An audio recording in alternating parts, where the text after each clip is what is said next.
Hello friends, welcome to Karikanchi. இன்னைக்கு நம்ம கல்யாண விருந்தில் போடக்கூடிய வத்த குழம்பை வீட்டில் எப்படி செய்யலாம்னு பார்க்கலாம்.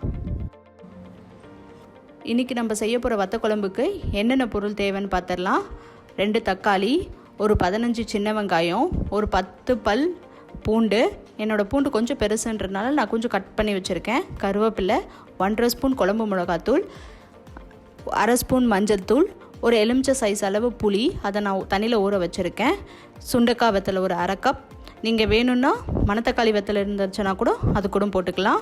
1 ஸ்பூன் கடலைப்பருப்பு, 1/2 ஸ்பூன் மிளகு, 1 ஸ்பூன் ஜீரகம், 1/4 ஸ்பூன் வெந்தயம், 1/2 கப் துருவன தேங்காய் எடுத்திருக்கேன். ஒரு வானலில் நம்ம எடுத்து வச்சுருக்க வெந்தயம், ஜீரகம், மிளகு, கடலைப்பருப்பு எல்லாத்தையும் போட்டு கொஞ்சம் நல்லா கோல்டன் ப்ரௌன் வர வரைக்கும் வறுத்துக்கணும்.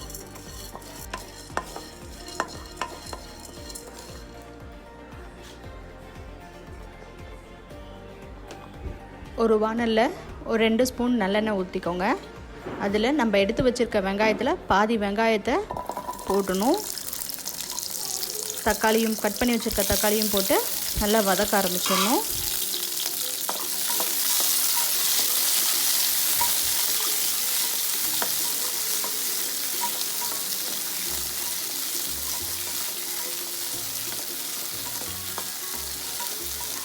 இப்போ பார்த்திங்கன்னா லைட் கோல்டன் கலர் வந்துடுச்சு. இப்போ நம்மக்கிட்ட இருக்க தேங்காவை போட்டு அதையும் நல்லா வதக்கிடணும்.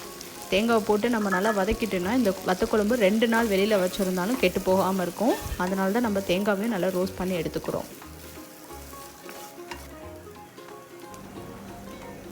இப்போ தேங்காய் நல்லா வதங்கிடுச்சு. இப்போ நம்ம எடுத்து வச்சுருக்க 1.5 ஸ்பூன் குழம்பு மிளகாத்தூளும் மஞ்சள் தூளும் போட்டு கொஞ்சம் வதக்கிக்கணும்.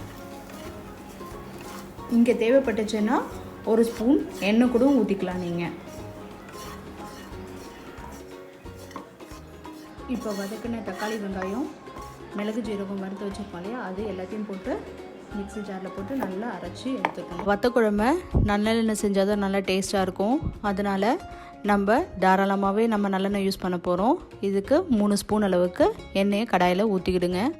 உடனே கடுகு, உளுத்தம்பருப்பு, 2 காஞ்ச மிளகா,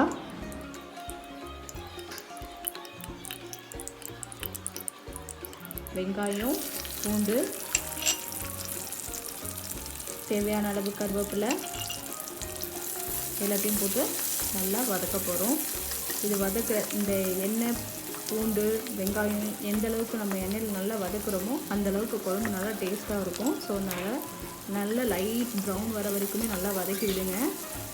வெங்காயம் போட்டு வதங்கிடுச்சு. நம்ம எடுத்து வச்சுருக்க சுண்டைக்காயும் போட்டு அந்த எண்ணெயில் நல்லா வதக்கிட போகிறோம். இதையும் நல்லா அந்த சுண்டைக்காயெலாம் நல்லா வதங்குற அளவுக்கு நல்லாவே வதக்கி விட்டுருங்க. இப்போ நம்ம அரைச்சி வச்சுருக்க அந்த விழுதை வதக்கிற இந்த வெங்காயம், பூண்டு கூட சேர்த்து நல்லா வதக்க போகிறோம். நல்லா வதக்குங்க. கொஞ்சம் நல்லா எண்ணெயிலே வதக்குனா தான் அந்த ஒரு டேஸ்ட் நல்லாயிருக்கும். குழம்பு 2 நாள் வெளியில் வச்சுருந்தாலும் கெட்டு போகாது. நல்லா வதக்கி விட்டுக்கோங்க. இப்போ நம்ம கரைச்சி வச்சுருக்க புளி தண்ணியை அதில் சேர்த்துடணும். சேர்த்துட்டு நல்லா கலக்கி விட்டுருங்க. கொதிக்குதோ அந்தளவுக்கு சுண்டக்காய் வத்தலாம் நல்லா வெந்து நல்லாயிருக்கும். அதனால் நல்லா கொதிக்க விடுங்க. இப்போ பார்த்திங்கன்னா மேலே கொஞ்சம் எண்ணெய் விட்ட மாதிரி இருக்குது இல்லைங்களா. இப்போ நம்மளோட வத்த குழம்பு ரெடி ஆகிடுச்சு. ஸோ இப்போ இறக்க போகிற சமயத்தில் ஒரு 1/2 ஸ்பூன் வெல்லம் போட்டு நல்லா கலந்து விட்டுட்டு இறக்கிடலாம். வத்த குழம்பு ரெடி ஆகிடுச்சு.